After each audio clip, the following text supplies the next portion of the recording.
तो गाइस आज हम जाने वाले थे कुरुक्षेत्र अपने कानों के चेकअप के लिए। डोंट वरी गाइस, मुझे ज़्यादा कुछ नहीं हुआ है। वो तो वैसे मैं ज़्यादा लोगों की बातों को इंपॉर्टेंस देती नहीं हूँ, बट ये जो लोग हैं ना, इनकी बातें माइक्रो पार्टिकल बन करके कानों में घुस जाती है ना, तो उनकी सफाई करवानी पड़ती है। तो मैंने सफाई करवाने के लिए गई थी।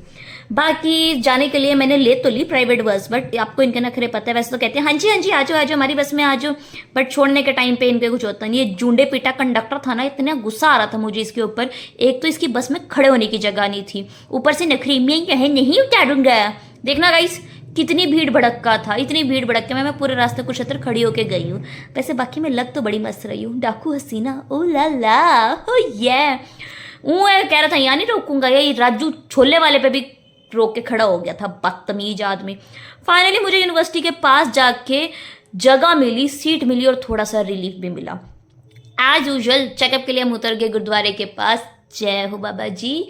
और इसके लिए हमने ले लिया एक यू टर्न। फिर मुझे देखिए गंजी औरतें जो यहाँ पे मस्त कपड़े पहन के खड़ी थी। मैंने कहा भैया किस्मत हो तो ऐसी, क्या मजे ले रही है। और अब मैं आपको एक पुरानी महल दिखाने जाऊंगी। महल तो नहीं, मतलब इसका भाई फेमस बड़ा था ये चीज़।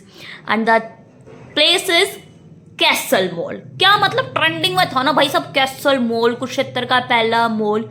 वैसे मुझे देख के ऐसा लग नहीं रहा कि मैं पाकिस्तान में बम बम गिरने जा रही हूँ। D1 as a spy in Pakistan.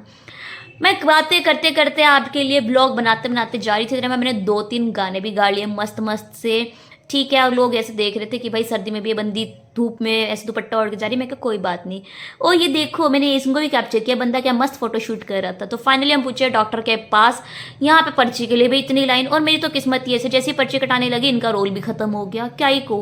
But जैसे मैंने हॉस्पिटल में एंटर किया, ओ माई गॉड, ये हॉस्पिटल कम कुंभ का मेला ज़्यादा लग रहा था भाई साहब। इतनी जनता, सांस ऑक्सीजन का लेवल कम हो गया था। देखो मुझे तो चक्कर भी आ गए, ओ माँ। फिर मैं इधर देख रही, ओ माय गॉड, फिर मैं उधर देख रही, लोग ही लोग। इतने लोग तो मैंने पहली बार देखे थे। जब मेरी बारी आई डॉक्टर के औजार देख के, तो मेरी आगे चले तो हमने ली दवाई। अब पेट में भूख तो लगी रही थी, तो मैं खाने चली गई। ये प्यारी सी जगह पे इंटीरियर डेकोर बहुत मस्त था। और फिर मैंने कहा इस बात पे फ़ोटोशूट भी हो जाए। फिर अब देखो, जिन्हें पोज मारने ना आते हो तो प्लीज़ मुझसे पोज सीख सकते हैं। क्या मस्त लग रही हूँ। और मैंने आपके लिए अपने स्पाइडी के ऊपर 2 ऐसे मतलब हॉर्न्स भी लगवा लिए। कितनी प्यारी लग रही हूँ ना। वैसे मेरी सोलो डेट थी और मैं इतनी वेली थी कि मैं बैठ के इन 2 डब्बियों के साथ ही खेलने लगी, क्योंकि भैया ने ऑर्डर लेके आने में ही ना जमक कतई देर लगा दी थी। इतनी वेली हो चुकी थी। मतलब पहली बार मुझे लगा अडल्टिंग इज गुड। मतलब सोलो डेट, खुद के साथ प्यार, वाओ व्हाट अ थिंग। मज़ा आ रहा था। इंतज़ार करते करते मुझे भूख लगी और फाइनली आ गया मेरा order, veg momos with lemon soda. अब इसके साथ कॉफ़ी तो क्या ही पीती इतनी ठंड में, तो मैंने सोचा लेट्स, दिखने में तो बहुत यम्मी लग रहे थे, मैं कहा लेट्स अटैक ऑन मोमोज। तो भाई ये मैंने शुरू की मोमो की धूल फूंटी और ये गया मोमो शू करके अंदर। First momo was literally heaven, बहुत मस्त था। बट जैसे जैसे मैंने इसके साथ सोडा पिया ना और ये मोमो खाती गई, भैया ये मुझे कतई उतने जहर लगने शुरू हो गए थे। और at last the review was not good. फिर ये भाई साहब जो इन्होंने बिठा रखे थे ना मुंडी लाने के लिए, मुझे समझ में आ गए सिर्फ पैसे लेने के लिए, क्योंकि टेस्ट नाम की तो कोई चीज़ ही नहीं थी यहाँ पे।